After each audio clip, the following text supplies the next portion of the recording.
On the 15th of February 2021, Harry and Meghan dropped a bombshell. Prince Harry and Meghan will give their first interview to Meghan's friend Oprah Winfrey. The $6 million question, though, is just how far Meghan is going to go. I don't know how they could expect that after all of this time, we would still just be silent. I expect this interview not only to reverberate through the United States and England, but to rock the establishment at its very core. With the Queen also set to address the nation, are both sides now engaged in a war of words? If they keep popping up and making public pronouncements, of course they're going to be in the media glare. The relationship between the Markles and the Windsors seemed like a fairy tale. With the interview, and now allegations of bullying by Meghan inside the palace, which she strongly denies, it appears to be over. Outsiders have struggled to do well when they enter the royal family. Ever have disagreements about things? Oh yes.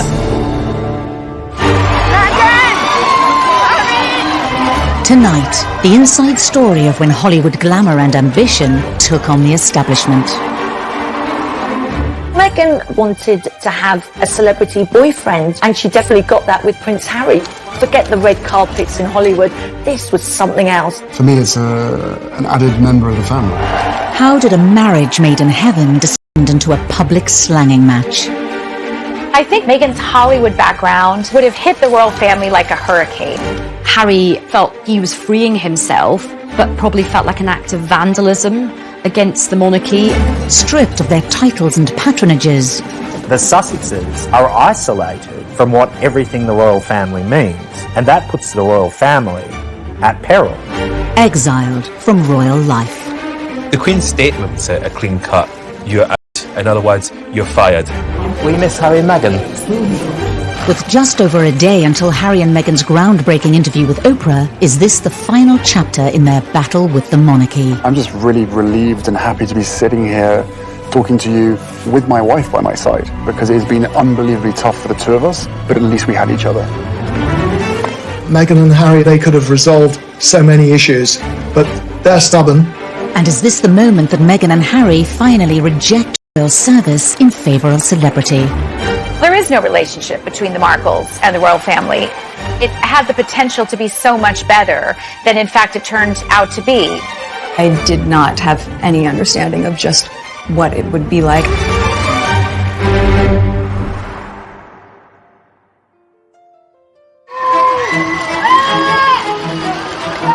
Harry new lives away from the royal family, having swapped the regal backdrop of Windsor for the luxurious Hollywood Hills, in a move that echoes Edward VIII's infamous abdication. Quite a lot of us thought back to the abdication crisis in the 1930s, when Wallis Simpson, a twice divorced woman, fell in love with a king, and that king, Edward VIII, had to give up his throne in order to marry the woman he loved. Harry and Meghan had to divorce themselves from the royal family, just as Wallis and Edward had to divorce themselves from the monarchy in order to continue their relationship. Now, with the tell-all Oprah Winfrey interview, are Harry and Meghan distancing themselves from, and even setting themselves against, the Windsors? It strikes me that they feel that they can continue to control media coverage of them, control the way their image is portrayed. Yeah, we'd all like to do that. With the very public and unexpected announcement of their second child, what will the future hold for Harry and Meghan and the monarchy? The sad and harsh reality of this scenario is that by abdicating from the royal family completely, that the Queen and Prince Philip may actually never see the second child. And one can only think how devastating and broken the Queen must feel about that.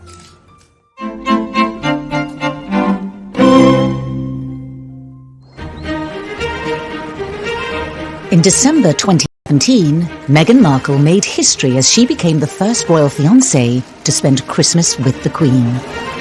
Talk about a baptism of fire. Here was a rare exception being made. Kate Middleton was not invited as William's girlfriend to spend Christmas at Sandringham with the royals, but here was Meghan doing just that.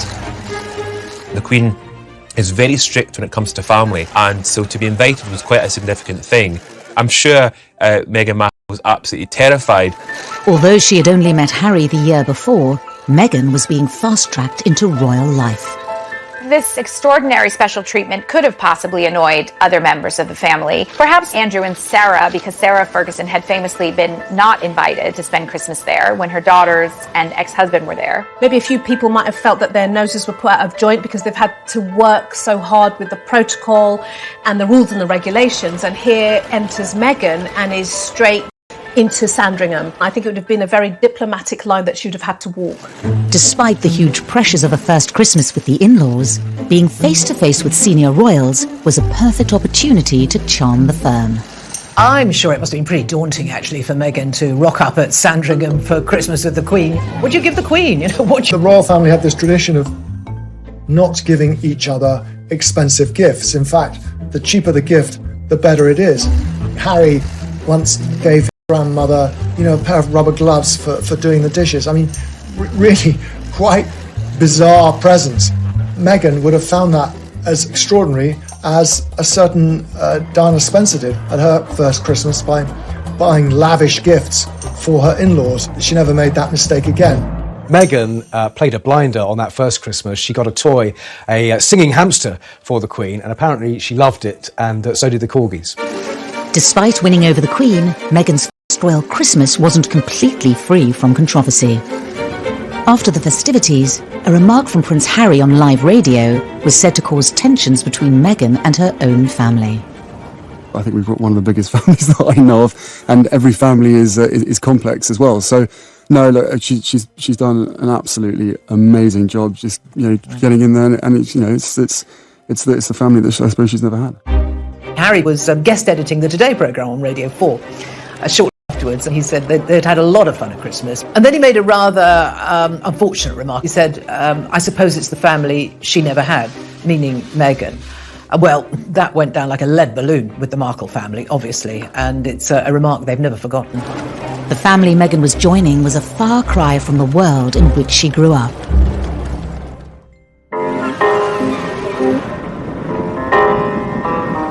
It was against the golden backdrop of Hollywood that Meghan's parents, Doria Ragland and Thomas Markle, first met.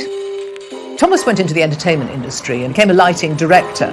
And it was when he was doing that job on the show General Hospital, a big show, that he met Doria, who was training at that time as a makeup artist.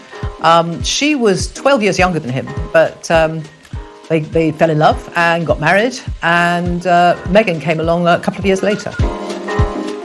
Thomas had been married before, and he had 2 children, much older than Meghan, from his first marriage. Thomas Jr. and Samantha, her 2 half-siblings, they weren't close to her. She was not close to them. Despite her parents divorcing when she was young, Meghan enjoyed a supportive upbringing with both Doria and Thomas, evident in intimate home videos that have been shared online. Go ahead. Daddy's cooking. Daddy cooks beef for dinner, right? It's for dinner. That's our goal. See and hear her energy, and it all feels like these are the positive highlights of somebody's childhood growing up. Am I there? I wonder. Okay, see you later. Bye-bye. Where is the little button? Okay. Alice also gives an insight into the early and possibly fractured relationship with her father. We're about 4 minutes from my dad's house. From my dad's house, you can see the Hollywood sign, but we aren't going to go there because my dad and I aren't on the best of terms. She says, we're not going there because my dad and I aren't getting along at the moment. This also gives a hint at a real relationship, and it might show the reality of some of their relationship, that perhaps it wasn't always great. Despite potential frictions, Thomas continued to be a strong presence in Meghan's life as she immersed herself in Hollywood. She hung around the studios where her father was the lighting director. It must have been really exciting, and she certainly got the bug. Her first big break came with Suits, when she got the plum role of Rachel that everybody fell in love with. Rachel's character was very sexy, she was savvy, she was ambitious. It's actually not dissimilar to Meghan Markle herself. Whilst Meghan was being thrust into the limelight, Prince Harry, a young officer in the British Army, was trying to escape it. And what do you think the public perception of Harry is? I don't know, it fluctuates, it depends on what the media want to write, I suppose. But they're two very different things, what the public think and what the media think. The British public have always had a huge amount of affection for Prince Harry, but certainly the press have had quite a love-hate relationship with him. He was seen as a bit directionless, he was seen as a bit of a party boy, he liked having a good time. Despite being labelled a party prince, as he entered his 30s, Harry proved that he still had an important role to play within his family. He created some wonderful initiatives, the Invictus Games, which was really his baby. He also worked on Heads Together, taking away some of the stigma surrounding mental health and mental health issues, being very open and honest about his own struggles, which was incredibly brave. And Harry was, at that time, arguably the most popular royal. In 2016, Meghan touched down in London. The last thing she would have expected was a blind date with the fifth in line to the throne. It's a lot easier if you have a boyfriend that understands the press and understands fame. And she definitely got that with Prince Harry. You couldn't be a more famous man in all the world than Prince Harry.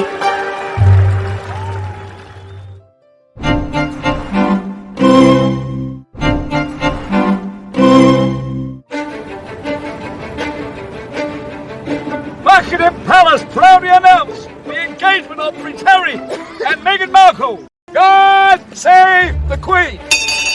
At the end of November 2017, news of Harry and Meghan's engagement emerged from the palace. There was immediate analysis and commentary about the fact that the royal family was going to welcome in a woman of mixed heritage, an American woman, and a woman who was divorced. Two completely different families were to be joined together. But behind the scenes, tensions had already emerged. In my opinion, the engagement interview was when things really started to sour. You met each other's families, I imagine. Yes, his family has been so welcoming. And Meghan, your parents, do you think, very happy for you, obviously. Do you think they have worried at all about the scale of what you're getting into? Well, I'm sure at the onset, both my parents and my close friends were concerned. I did not have any understanding of just what it would be like.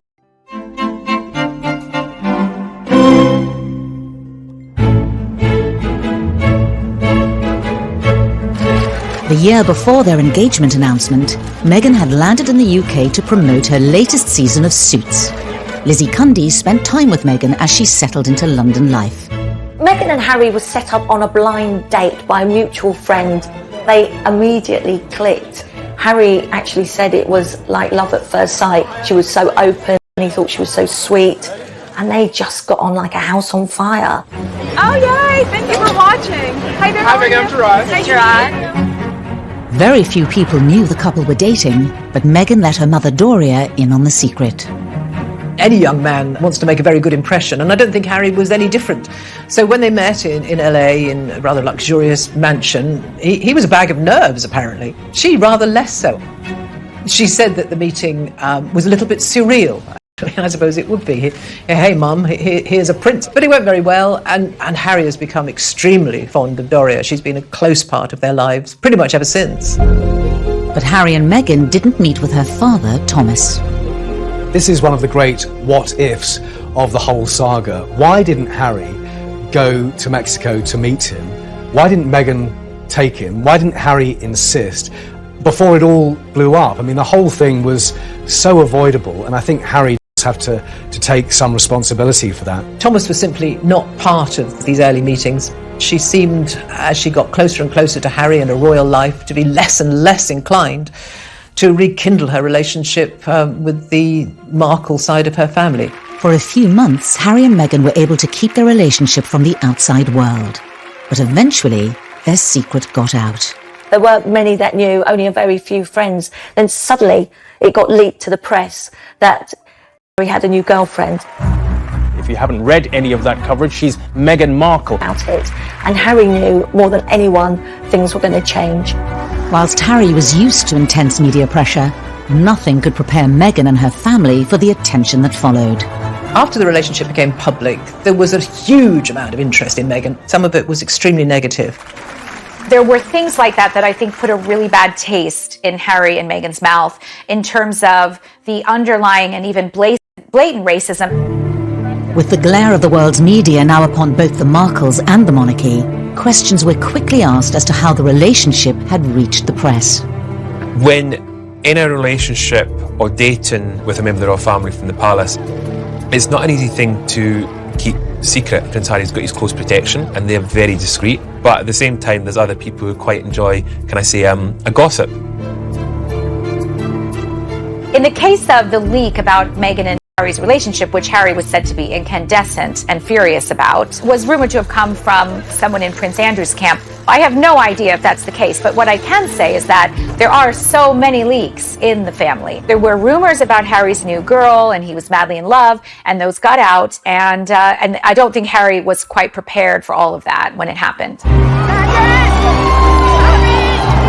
The wave of intense media attention led Harry to take a public stand against the press. An explosive public statement from Harry was the first indication that the press were now on notice. He requested the media pause and reflect before any further damage is done. The one thing the royals are meant to do is make sure that everyone is on the same page. And the fact is that the Prince of Wales was abroad on an official tour. Charles himself was only given a matter of moments to scan his son's statement. And there was a feeling that Harry had been thoughtless and that he should have consulted his father, he should have consulted his brother more, and there could have been a more measured response. With Harry and Meghan's relationship now public, the media interest was out of their control. But Meghan would need to put all that to one side as she focused on important meetings behind palace walls. Meeting your in-laws is always a bit of an ordeal, isn't it? And meeting your in-laws when one is going to be a future king, meeting Prince Charles, must have been quite tough for Meghan. A bit daunting. But she is a strong woman. She probably marched in there and just got on famously because she's a woman with lots of opinions, lots of views, and a confident woman. And those are the kind of attributes that Charles likes. Charles famously adored Meghan. That first meeting went extraordinarily well. She was welcomed as a daughter, even more so than Kate Middleton was at the very beginning. As well as charming Prince Charles, Meghan also had a very successful first meeting with the Queen. Which is an extraordinary thing for the way the Queen keeps her schedule. Meghan was warmly welcomed. You know, here she is, articulate, bright, intelligent, well-spoken, beautiful, elegant. What's not to like? Despite charming Harry's family, did Meghan soon start to resent aspects of royal protocol? The Markle way, it seemed, was not the Windsor way. Meghan's first real reality check with how royal protocol works was when she was wearing a necklace with H&M on it and then told to remove it by senior courtiers because it might encourage the press. To be told what to do must have been quite a shock. Anyone would kind of think, hang on, wait a minute, someone telling me what to wear and which jewellery to wear, excuse me. Was it an early sign Meghan wasn't prepared to toe the royal line? She likes to have the freedom to do what she wants and when she wants. She wouldn't want to be told, what to wear at any occasion. You could look at this instance and say, was that the beginning of Meghan saying, I'm not going to have people like this controlling me?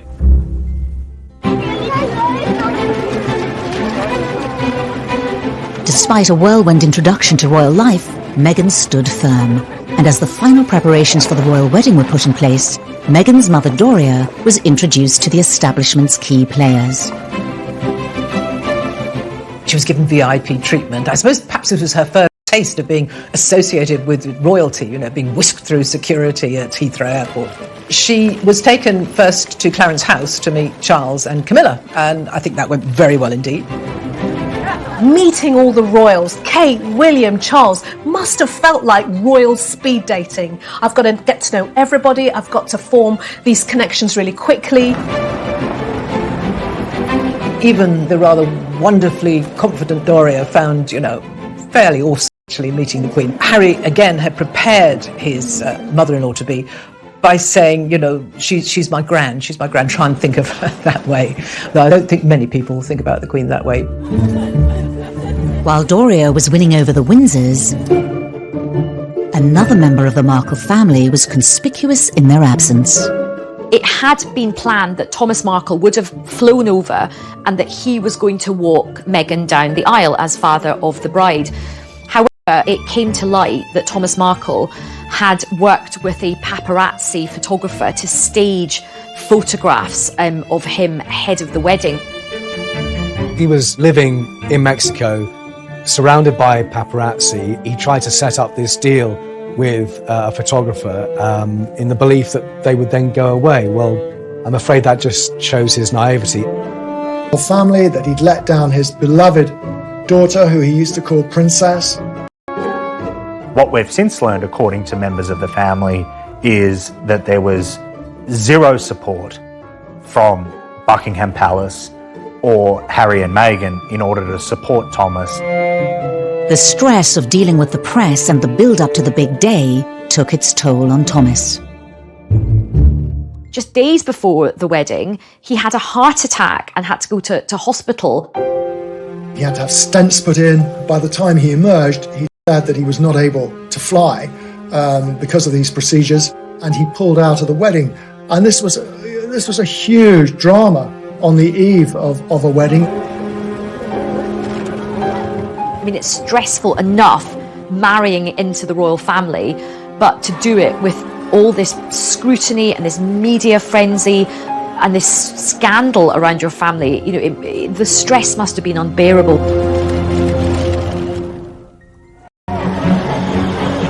Despite the frenzied build-up, Harry and Meghan's big day was finally upon them.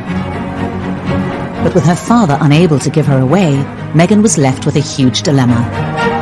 In finding a solution, she broke with tradition, leaning on Harry's father, Prince Charles. I thought it was the perfect embodiment, actually, of the modern woman, that she started out on her own, walked halfway down on her own, and then Charles joined her. It looked right. It sort of gave us an idea of what Meghan was going to be like. A sort of declaration of independence, if you like, on her part. I don't need anyone to give me away. I'm a free person. Was Meghan's independence also evident from the wedding's exclusive A-list guests? We saw Idris Elba and George Clooney and Oprah, you know, walking in. There was this kind of like, whoa, whoa, whoa. I didn't know Meghan knew all these people. It was a star-spotting day, and she looked great. The bride looked fantastic. It was a wonderful day. I think everyone just thoroughly enjoyed it, and you just felt a sense of true welcome of this young bride into the royal fold. To the eyes of the world, Harry and Meghan's wedding had the flavour of a fairy tale. Meghan wanted it to be right. She wanted it to be perfect, but she wanted it to be done her way, not the royal way, or how the other royals had done it. Forget the red carpets in Hollywood. This was something else. But even as the signatures on the wedding licence were still drying, the Markles' wider family were beginning to make themselves heard. Everything seemed so, I don't know, magical, hunky-dory after the wedding. Then it all got a bit soured, a bit tarnished by Meghan's family. Come to an abrupt end. She was an adult, she had her own ideas, and she was going to do it her way. In the past, when royals marry royals, the organisations, the firms all work together to make sure there's no issues, where they can't have that control when you're marrying it into, can I say, normal families.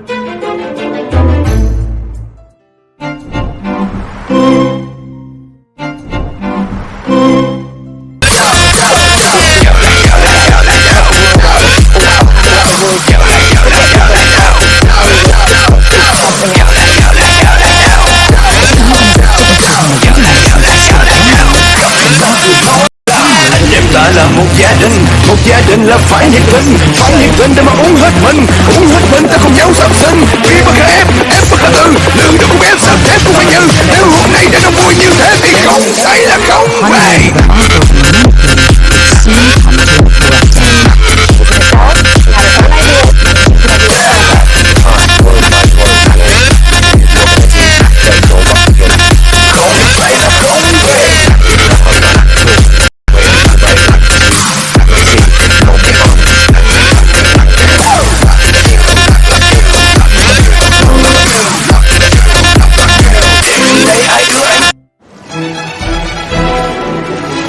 Just days after their wedding, the new Duke and Duchess of Sussex was seen at their first official engagement, a garden party at Buckingham Palace.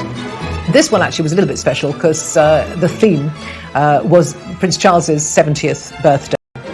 And that must have been extraordinary for Meghan. From the first instance, the Queen had implored upon the Windsor family to embrace Meghan. Not only because she was a person of colour and someone from an international country, but that she had this charm about her, almost this sassiness. Everything seems so, magical, hunky-dory after the wedding. We've got this wonderful new mixed heritage, modern woman as part of the royal family, such a symbol of the monarchy moving with the times. And then it all got a bit soured, a bit tarnished by Meghan's family piping up again and again.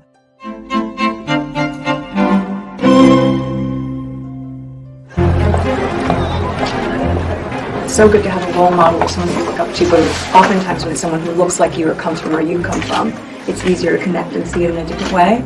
Meghan was used to cameras and publicity, but really nothing can prepare someone for entering the most famous family in the world. And I think even she admits she was taken aback by it. As Meghan was extraordinary that Meghan's dad did like a press tour in the days after the wedding, putting forward his side of things. It can't have been very easy for Meghan to watch her dad on television, publicly displaying her side of the story or her version of events. Well, I'm very disappointed by it. Millions watched as he gave an interview to Good Morning Britain, saying he hadn't heard from his daughter since before the wedding. I'm not sure why it's happening, and I'm waiting. I'm reaching out. I've been trying to reach out for several weeks. Every day I try to text her.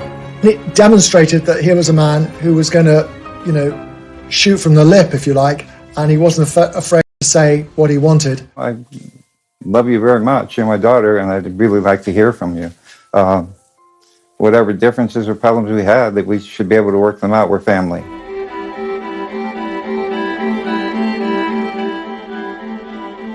If you think about a father-daughter dynamic, and this is an intimate family space. So there are now three of them. It's Meghan, it's Thomas, and it's the media. I do have sympathy for Thomas Markle. This was a guy who had never been a celebrity, had never courted fame and being a celebrity, who was thrust into a national spotlight with zero support. In the past, when royals marry royals, the organisations, the firms all work together to make sure there's no issues, where they can't have that control when you're marrying it into, normal families. Seemingly to cope on his own, Thomas continued to speak out in the press. Meghan took full control herself because it was her dad, and the palace didn't feel that they could step in and insist on how she handled things with her father. She was an adult, she had her own ideas, and she was going to do it her way. If that's the case, it was a gross miscalculation and a huge mistake. Where was any help from Harry or anybody in the royal household to give him some guidance? Was he even offered it? Did he turn it down? I don't know.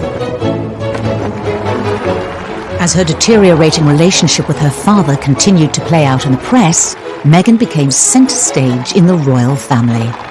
Once you're in the family firm, you are put to work, and I covered their first big tour in the autumn, which was Australia, New Zealand, Fiji and Tonga.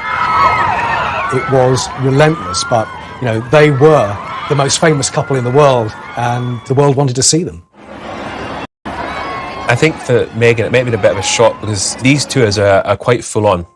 The long days, the long hours, lots to do. British royalty and how to do things. Then a surprise announcement by the couple wrong-footed the royal press pack, signalling that from now on they were determined to do things their way. The palace press officials were there going through the itinerary, and at the end of that, the British royal correspondents called into a corner and we were told, oh, and by the way, she's pregnant. It's like, what? It was massive news and strange timing, but I think Harry and Meghan made that announcement because who knows, in those early stages of pregnancy, she might have suddenly felt that that tour was going to be a bit hardcore and she'd need time off. As Meghan and Harry prepared to start a family of their own, wider members of the Markle family began selling stories to the tabloid press. Meghan's half-siblings, Thomas Jr. and Samantha, just seemed incapable of keeping quiet at this point. They, every other week it seemed, they came out with some more very cruel criticism of their half-sister. The fact that none of them had been invited to the wedding clearly rankled hugely. You know, Meghan's answer to that was that they played very little part in her life. In a remarkable interview for ITV, Samantha criticised her stepsister. The smiling and the waving and, you know, the contrived British accent, you know, it was all seemingly great and wonderful then, but when the public began to criticize some of the expenditures and the behaviors and protocol that had been broken, the tune changed. The Queen and members of her family must have been very disappointed, is probably the word, that Meghan's family had chosen to speak out in the way they did. What are the chicken eggs? So was Meghan's key ally in the Windsor camp also now under pressure? Charles has tried to be a support, a listening ear, to give guidance, to help the couple. But from the very beginning, Harry and Meghan have done things their way. The couple themselves were under increasing pressure in the media. Now the £2.4 million renovations to Frogmore Cottage came to the fore. Harry and Meghan took any kind of criticism very personally, and none more so than the debate over the renovations to Frogmore Cottage. Frogmore Cottage is not a cottage. It's quite a few different buildings that they've knocked through. Spent a lot of taxpayers' money on renovating it. Harry took grave exception to this idea that they were lavishing public money on something which was unnecessary. And it did feed into the narrative, as far as he was concerned, every motive and everything they did. Meghan's mother Doria could only watch on as her daughter struggled with the criticism and harsh media spotlight.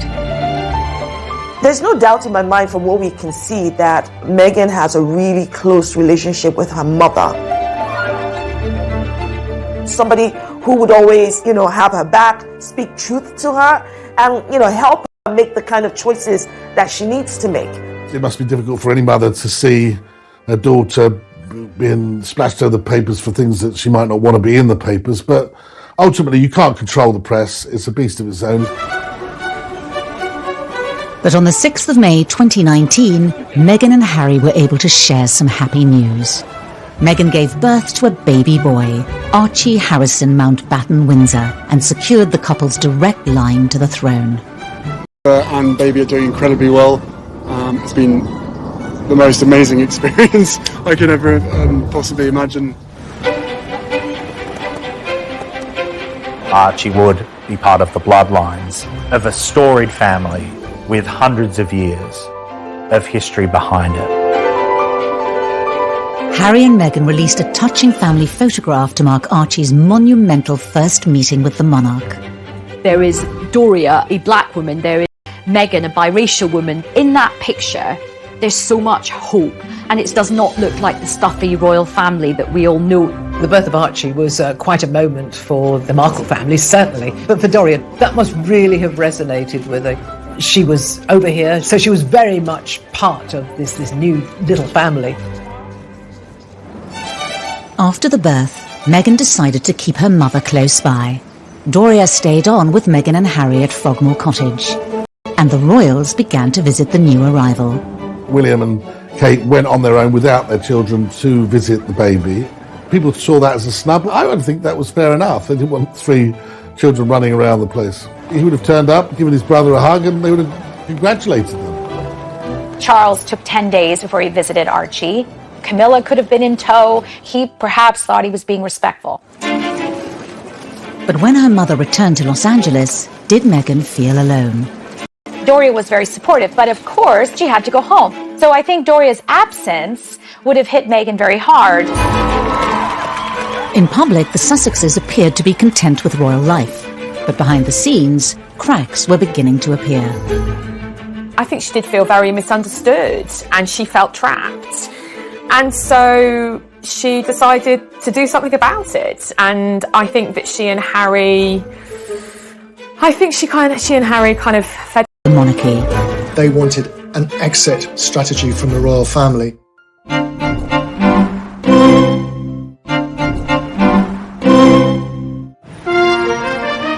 With the birth of Archie in May 2019, Meghan and Harry seem to have cemented their place at the very heart of the royal family. Despite ongoing battles between Meghan, her family and the press, for now, their popularity with the public remained undimmed. I think the Queen had high hopes for them being, great brand ambassadors for the royal family. Harry and Meghan made it clear they wanted to be different kind of royals. They wanted to engage more. They clearly wanted to have close links with young people. I think the Queen seized on that with alacrity. Harry and Meghan were enormously popular, and I think everyone thought this was the cementing of the future of the monarchy. There was going to be these two young couples, William and Catherine, Harry and Meghan, taking it forward.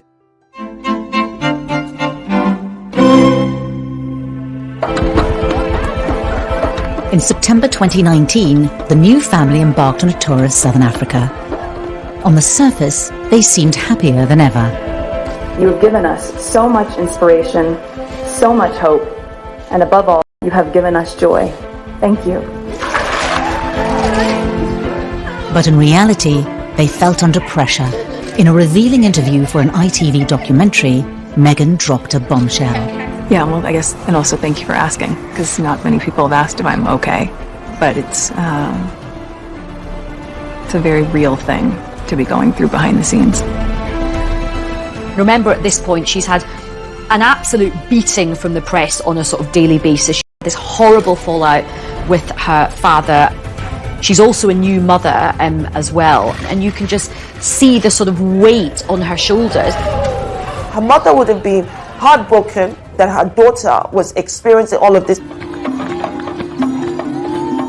The interview seemed to mark a sea change in the once happy relationship between Harry, Meghan and the rest of the royal family.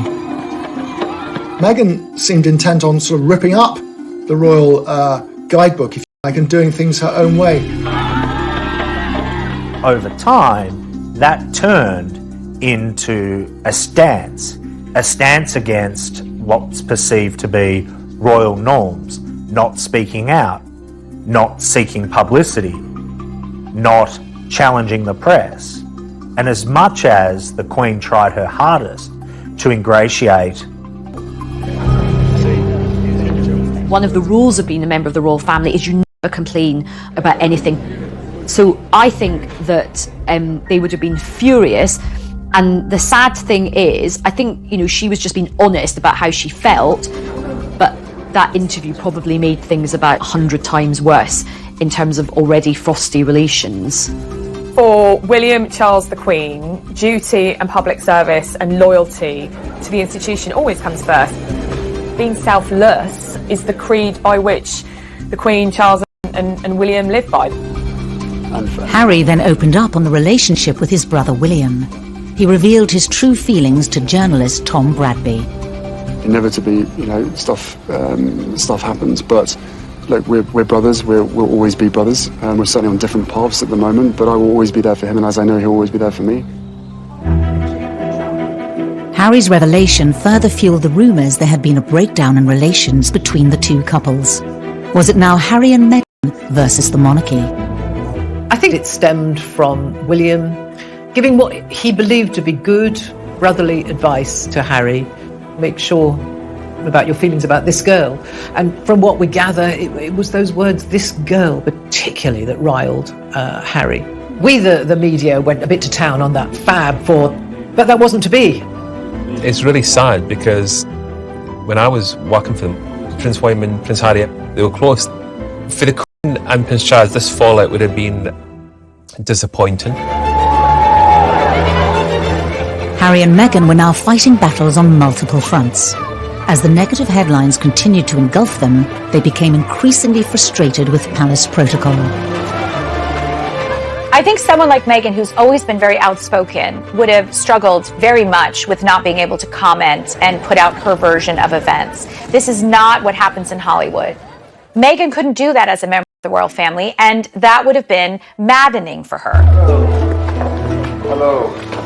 Harry and Meghan's ongoing battle with the media came to a head in February 2019, when excerpts of a private letter sent from Meghan to her father were published in the British press. This letter was such a watershed moment, and I think this was the point at which, this was the straw that broke the camel's back, and they announced that they were going to fight back and that they were taking legal action against associated newspapers. Meghan believes that her privacy has been invaded, that she has the copyright over those letters, and Thomas Markle believes the opposite. And remember, he hasn't even met Prince Harry at this point, so there was a possibility that had this gone to court, the first time at Nightmare, it was very, very high stakes. A recent ruling in the case went in Meghan's favour, but there's still a possibility they could end up in court.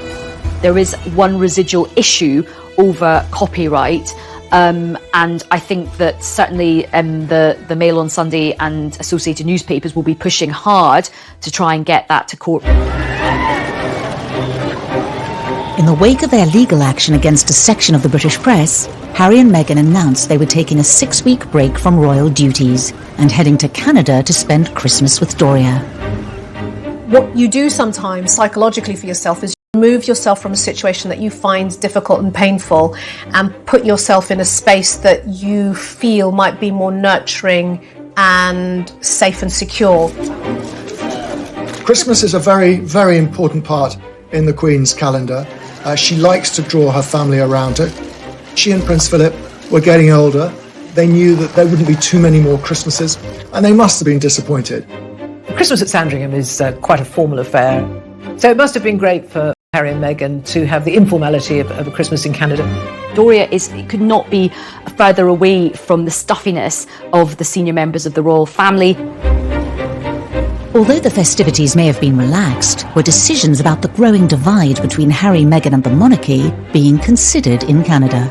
I suspect that Meghan uses her mother a great deal as a source of wisdom and advice. I'd be astonished if during that time both she and Harry, no doubt, hadn't spoken about the fact that they actually wanted to step back as senior royals.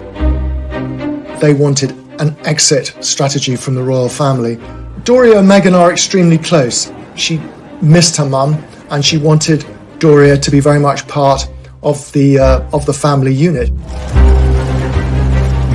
When Harry and Meghan returned to Britain in January 2020, they made a shock announcement.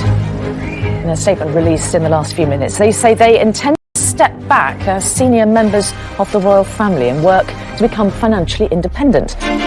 The royal fern had been here before. It was an electric moment in royal history. Diana had essentially left the royal family, and before her, Fergie. Edward VIII left the royal family. He abdicated. Leaving the royal family is possible, but it's messy. Initially, it was a sort of geographical split. They would be moving to Canada. They would come to Britain to do engagements when it suited them. The tabloids dubbed their decision as Megxit, and it sent shockwaves through the royal family.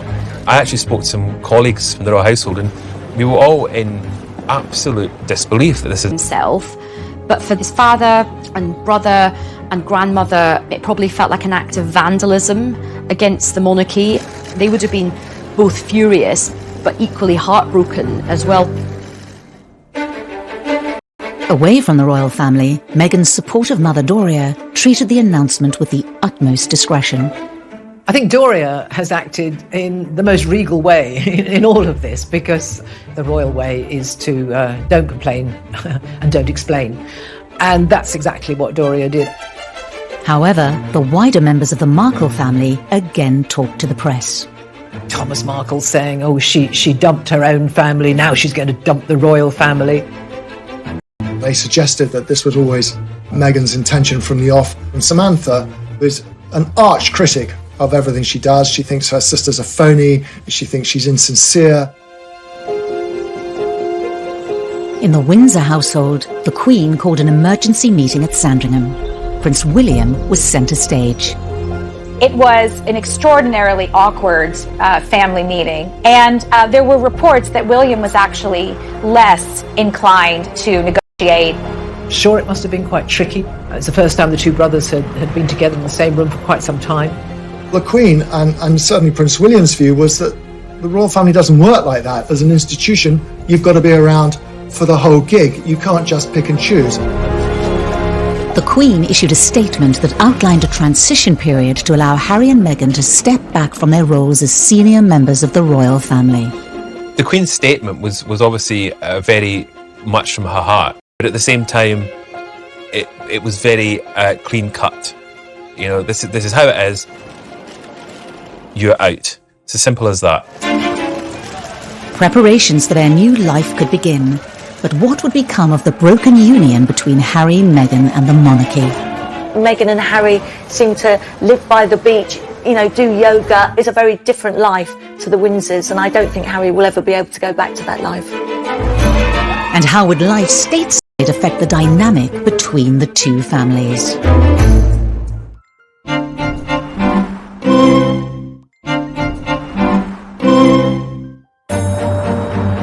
In January 2020, Harry, Meghan and Archie left behind their royal life and home at Frogmore Cottage for a new life abroad. For Prince Harry, it was a big decision because he's leaving his friends, his family. He felt he had to get his family out of Britain. He felt so angry and hurt about the press and about the institution of the monarchy.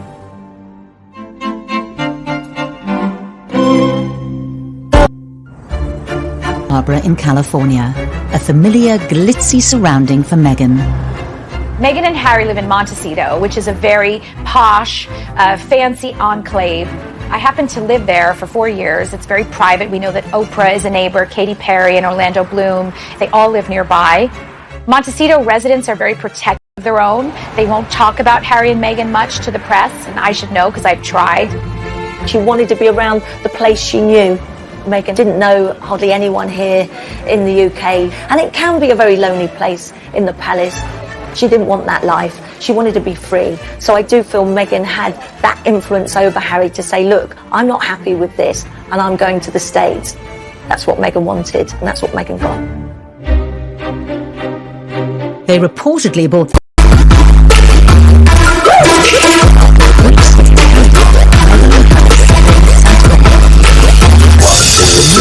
Let's move your body now. 1, 2, 3. Girls go round and round. 1, 2, 3.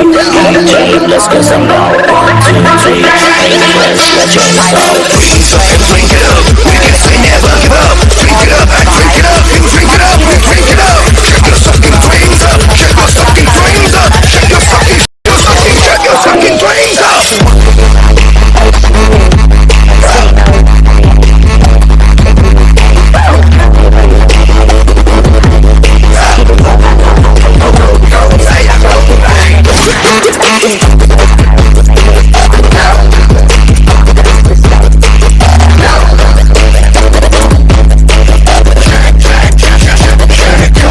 a 9-bed, 16-bath mansion for £11.2 million.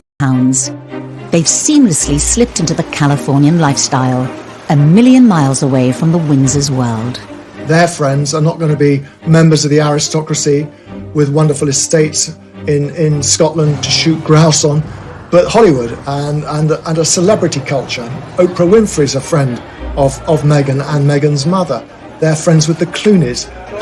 They're making connections all over Tinseltown. Harry and Meghan have been spotted at the beach cycling with Archie in tow. They have a wonderful lifestyle in California in the sunshine, and I can't imagine Meghan ever wishes to be back in rainy Windsor. But you do wonder sometimes what Harry thinks of all of this, and is he in fact missing his old life? Meghan and Harry seem to live by the beach, you know, do yoga. It's a very different life to the Windsors. What tore Harry from the British people was Meghan Markle, the decision to moved to Los Angeles, Meghan never lost that desire. It was what she wanted. The move has only deepened the divide between Harry and Meghan and the monarchy. Meghan's mother Doria is now just a 90-minute drive away, a stark contrast to over 5,000 miles from the Windsors. Harry loves Charles. They clearly have a strong bond, and now they are literally not as close as they used to be. I think they are staying in touch over Skype and Zoom, but it's not the same, is it? I'm sure it pains Charles that he will not have an active role in the upbringing of Archie. Harry seems to have an absolutely brilliant relationship with Doria. There's no doubt that Meghan and Doria are closer geographically, physically, and perhaps emotionally as well than they ever have been.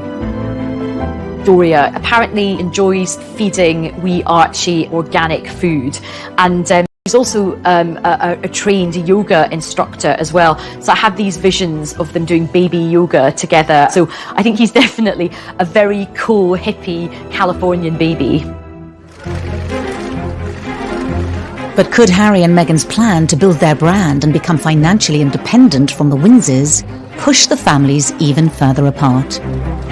They recently released a promotional video for their podcast with Spotify, which reportedly looks set to bring them in around £30 million.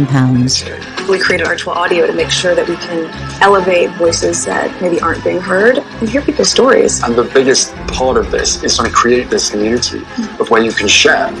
Their biggest and perhaps most lucrative signing is with Netflix, rumoured to be worth over £100 million. But will the inevitable publicity from their deals be seen as a step too far by the firm? Effectively, the money that they are being paid is because of their platform as royalty, as members of the royal family.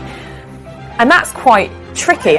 People always want the most compulsive viewing and the things that are going to command the most column inches, and effectively that then translates into dollars. Are those personal and intimate revelations? So I think that will be a very tricky tightrope for the couple to walk. They've created a new standard, and that is one to exploit themselves for profit. Meghan is creating a new form of celebrity for herself by securing deals with media conglomerates in the tens and hundreds of millions of dollars, sets her on a path to unparalleled stardom. Let's not be surprised if you see her return to acting. This here, right there, is the house from the Fresh Prince of Bel-Air. However, in February 2021, it was Harry, not Meghan, who took centre stage on CBS. It's 17 minutes skit with James Corden. It is really fun. Okay. It is very showbizy, it is very celeb-y. You're not my wife. In an unprecedented move, he gave a candid TV interview to his long-term friend James Corden. Interesting, my grandmother asked us what Archie wanted for Christmas, and Meg said a waffle maker. She sent us a waffle maker. I think it's quite tricky for Harry because we know that one of the things that he found very uncomfortable was the press coverage. He is then talking about his personal life, he's talking about his grandparents, and that is going to be written all around the world. It's going to be turned into more clickbait. By choosing to do these interviews, it frankly just encourages more of that stuff to be written. I mean, why did you feel that was... Harry, in a bombshell move, also spoke openly about his move away from the royal family. It was stepping back rather than stepping down. Right. It was a really difficult environment, as I think a lot of people saw.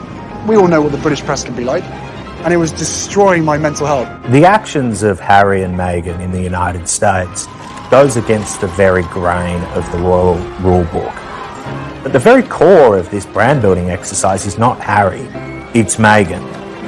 There is a delicious irony where they live in Los Angeles, the heart of the paparazzi. At the same time, in London, they're fighting these legal arguments, and that must not be lost on the royal family itself. It's almost cringeworthy to an extent. As they embark on this brand-building exercise, we're only going to see earthquake after earthquake shattering Buckingham Palace. They know what makes money, they know what makes people tick, particularly Meghan Markle does. I mean, let's hope they don't get like the Kardashians, that's my only worry. I think that there were people who truly wished them well, but of course there were also people who wanted to poke, holes into their love affair and bring out as much dirt as they could. I think they found a way to say, you know what, enough is enough. We refuse to be pillars of abuse. Then on the 14th of February 2021, they made another surprise announcement. There's a new baby on the way, but I think that is going to, in some respects, draw them further apart. And in the days that followed, a war of words erupted between Harry and Meghan and the monarchy. Taking part in such a high-profile interview with somebody like Oprah Winfrey, improve relations with the royal family at all. The Queen had no choice but to strip them of the titles.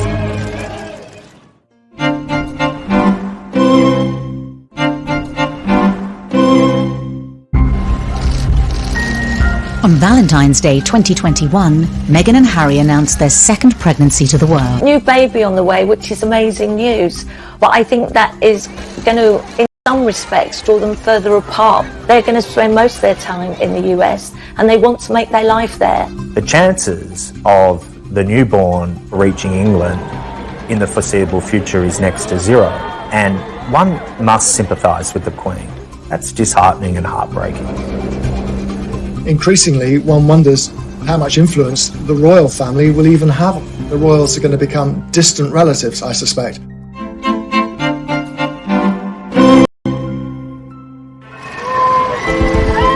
A year on from the bombshell announcement that Harry and Meghan would be moving away from the royal family, they made it clear they would be staying in California. Harry and Meghan's exit from the royal family ended today as it began, with considerable acrimony. Buckingham Palace confirmed that the couple would be stripped of all their honorary titles and royal patronages, including Harry's military titles and Meghan's role as Vice President of the Queen's Commonwealth Trust. I think Harry wanted it both ways. He wanted to be able to live a life free of responsibility, but still make change. And the reality was, the Sussexes in another country are isolated from what everything the royal family means. And that puts the royal family at peril. So the Queen had no choice but to strip them of the titles. Within minutes of the Buckingham Palace announcement, Harry and Meghan responded, stating that they remained committed to their duty and service. Their quick-fire response was reportedly deemed disrespectful by palace officials. I think Charles and William and certainly the courtiers of the palace felt that Meghan and Harry's pushback was disrespectful. It was petulant, it was resentful, and as one said to me, you don't disrespect your granny. Just days earlier, Harry and Meghan had shot an intimate tell-all television interview with their friend and broadcast legend, Oprah Winfrey. Then in the days building up to the broadcast, newspapers claimed that Meghan now faced a serious bullying complaint against her whilst at Kensington Palace. Her spokesperson said that she was saddened by the reports. Relations appeared to have finally hit rock bottom.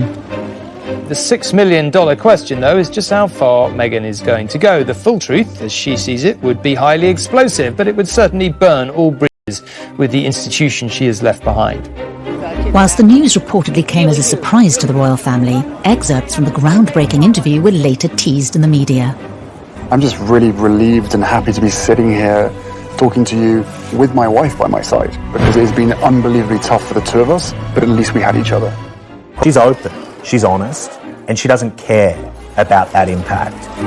The interview's scheduled broadcast date has caused another row. With 99-year-old Prince Philip in hospital, the timing has been criticised by the media, including Piers Morgan on Good Morning Britain. And I'm sorry, I think we're entitled to say this is incredibly distasteful, to be doing this kind of confessional in which they're bound to be critical about the royal family and the monarchy at a time when his grandfather is in hospital and clearly quite seriously ill. He wouldn't be in there for 2 weeks. It does smack of hypocrisy, taking part in an interview, such a high-profile interview, improve relations with the royal family at all. In the days leading up to the broadcast, new revelations from the interview exposed the increasingly bitter war between Meghan and the monarchy. How do you feel about the palace hearing you speak your truth today? I don't know how they could expect that after all of this time, we would still just be silent if there is an active role that the firm is playing in perpetuating falsehoods about us. It's almost like Prince Harry driving a wedge with a sledgehammer through his relationship with Prince William. William, as a staunch advocate of everything that the royal family means, is obviously going to be dragged into this.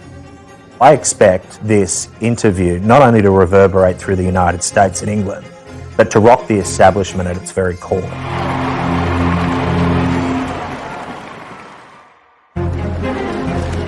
Could Harry and Meghan's fallout with the monarchy leave its mark for decades to come?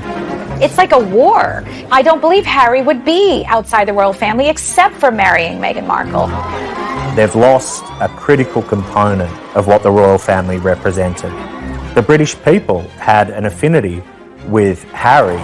Now, to divorce himself from that family really is an abandonment of what he was born into. What began as a breath of fresh air cascaded into a series of family conflicts, controversies and trouble for Harry and Meghan and the monarchy. These are family stories that are complicated, run deep. If people feel very hurt and betrayed and they feel that this relationship is broken beyond repair, then that might be the reality. But Harry and William, they've reached a bad place in their relationship, and one can only hope that they build bridges going forward, because the only losers in all this will be them. Meghan and Harry could have resolved so many issues, but they're stubborn, and it's very hard to see how there can be any long-term relationship with Meghan and the Markles going forward. I think that in the initial stage there was a fairy tale about this. I think it's a real lost opportunity for the royal family that they couldn't make it work, that Meghan couldn't become an integral part of the future of the monarchy. The monarchy could be seen to be so much more inclusive, modern, moving with the times, evolving. I think it is extremely sad. She was ready to do what it takes to be a wife for Harry, and to be a member of the royal family that the country can be proud of. But I personally don't think that wanting to be a member of the family should cost you your independence or independent thoughts. Meghan's Hollywood background, Meghan's expectations as a celebrity would have hit the royal family like a hurricane. And now, look where we are. It had the potential to be so much better than in fact it turned out to be.